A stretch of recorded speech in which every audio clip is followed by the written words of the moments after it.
The how did that go? I've heard you speak in other settings about the satisfaction of taking an issue and working it through the legislature. That had to be one of the major ones that you worked on. Well, it was probably the most difficult issue I ever dealt with, simply because I knew that whoever voted for it was putting their political survival on the line. Fortunately, I had unit taxation that worked very, very hard on it.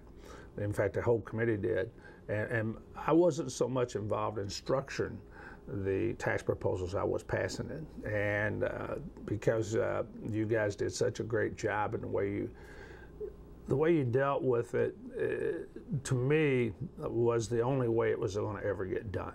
And that was we were going to have to do it on a partisan vote. No one wanted to do that. I tried every way. I tried every way working with the Republicans. I worked with Mike Bush just day in. In fact, I had Mike Bush was the Republican leader. A Republican leader, and in fact, a couple times during that process, we had what we thought would be a bipartisan solution that we could pass with quicker, moving the tax down faster, and things like that. And I was optimistic, but after a while, it became very, very obvious that we weren't going to get any Republican votes. And I went to the governor and told him, you're not going to get any Republican votes in the House. You might get 1, 2, 3, but I'd be shocked if you get any. And so it was a stalemate. It lasted for a couple of weeks, and finally we decided to move the bill on our own, and we got to 57 votes, I think we got out of 60-something in our caucus, and passed it over to the Senate, and they passed it with 1 Republican vote. That success of that led to almost immediately to a recall effort to recall 2 senators, Democratic senators, and which turned out to be successful, and then had the effect of changing the leadership in the Senate. You wound up then as essentially the counter voice to the new Senate leader, who was John Engler. He had served with you in the House before that, so you knew him.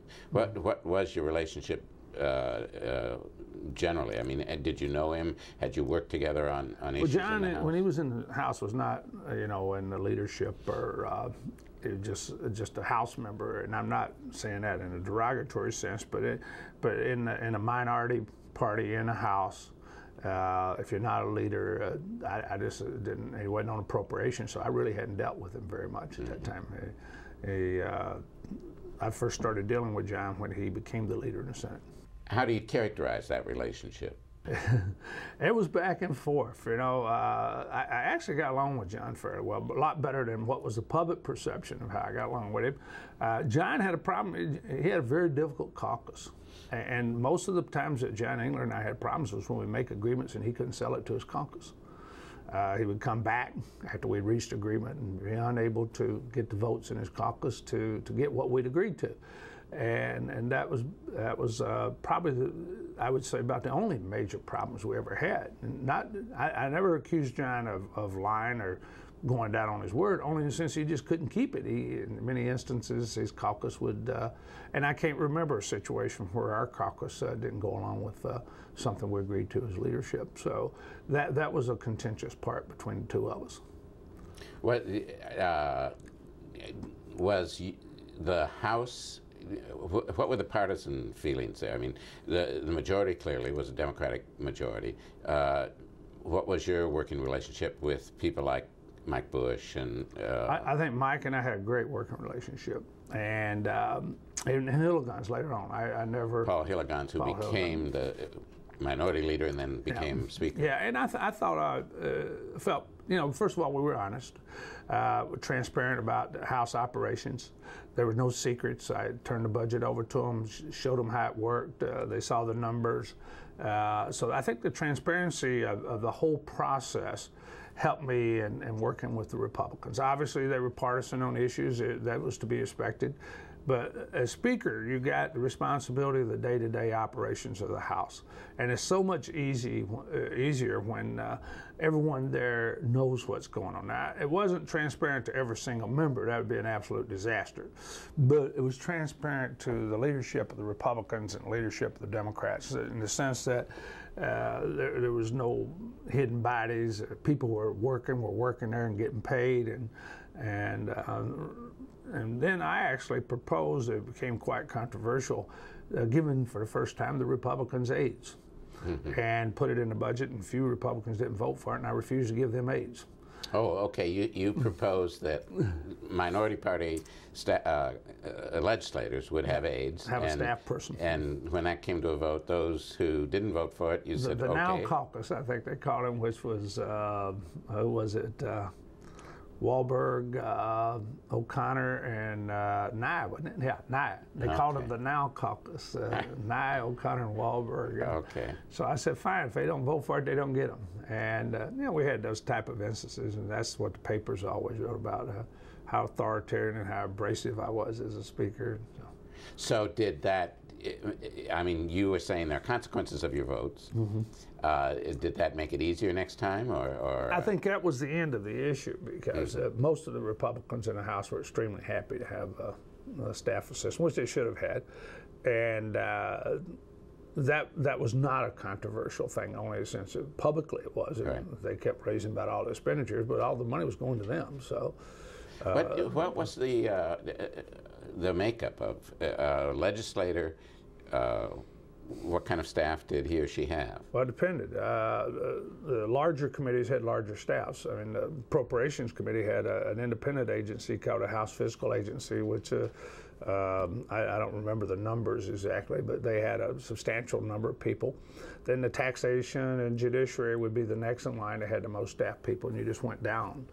You probably can answer that better than I can. How many people you had when you were chairman of taxation? And I know this, Perry Bullard was in every day trying to get an additional staff person. Debbie Stabenow, those two, Debbie Stabenow and Perry Bullard were two. You can never keep half as far as staff. Speaker Ryan, I think most people saw him as starting to build the operating ability of the caucus and of the House as a strong body. You built on that, I'm assuming, in terms of bringing in both research staff and administrative staff. Yeah, I think Bill Ryan started it and recognized that in order to be an effective legislator, you had to have adequate support. And as you know, Bill was a self-educated person, but an intellectual in the true sense of the word. He didn't just regurgitate things. He went out and created things. And I think when I became Speaker, Bobby, who had been an administrative assistant to Bill Ryan prior to becoming Speaker, already had worked on initiating that House staff. He improved on it. And I like to think that I improved on it. And I think when I left there, the House Democratic staff had a tremendous amount of respect throughout the state and their ability. We didn't hire people. There's always a few political people in every process, particularly in a political, but I'm very proud of the testing procedures we had and the quality of the people that we were able to hire. And I think that quality is one of the reasons that they maintained the control of the House for a long time. You'd worked in the House as Speaker under when Blanchard was governor. Before that, you'd worked in the House when Milliken was governor. Talk about your working relationship with Governor Milliken. Governor Milliken, I had a very close working relationship.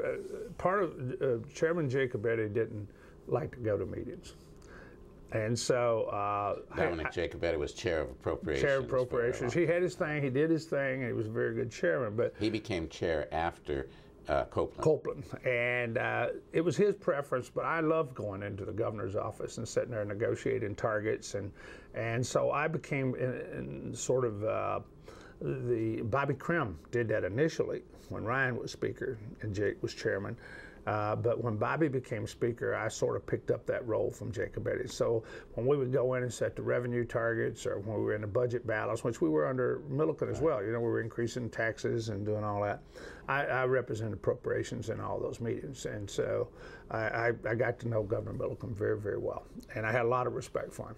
tremendous amount of respect. He was a very easy person to work with. He was there for all the right reasons. I mean, the true idea of a public servant would be Bill Milliken. I never once felt going into his office that he had any agenda other than what was best for the people of Michigan. And so that made it very